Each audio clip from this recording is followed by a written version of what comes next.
Dans les années 1970, Jean-Pierre Pernaut rencontre Dominique Bonnet. Il tombe amoureux et vit une belle histoire d'amour avec elle. Le couple accueille un premier enfant, Julia, en 1978, puis un second, Olivier, en 1981. En 1983, ils se disent oui pour la vie mais malheureusement, ils mettront finalement un terme à leur relation au début des années 2000.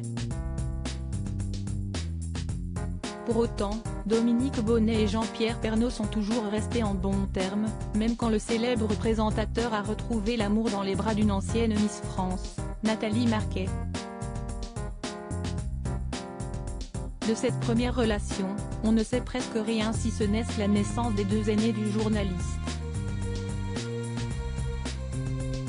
Olivier Pernaut est pilote automobile, une passion qu'il partageait avec son père, et est papa d'un petit Léo et d'une petite fille qui a fêté ses 6 ans en janvier dernier. Quant à Julia, elle est gynécologue à Amiens et mère de 2 enfants, Iris et Eléa.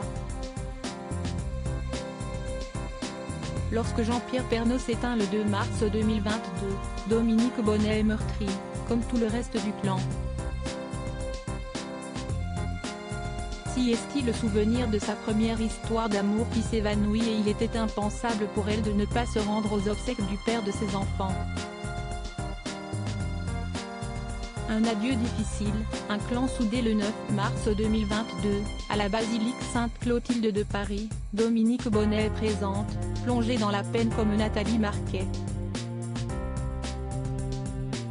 Un an plus tard, Nathalie Marquet, qui a elle aussi donné naissance à 2 enfants du journaliste, n'est toujours pas remise de la mort de son époux.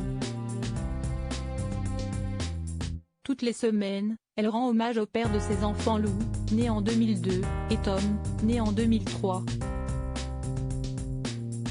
Il y a peu, elle s'est même fait tatouer les initiales de l'amour de sa vie.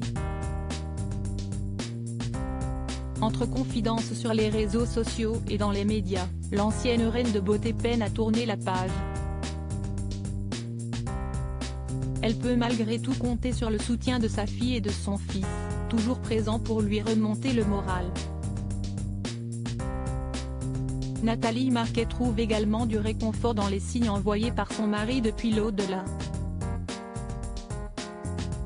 Sans nul doute regardera-t-elle ce soir le documentaire que TF1 consacre à l'homme de sa vie, Jean-Pierre Pernaut, un an déjà.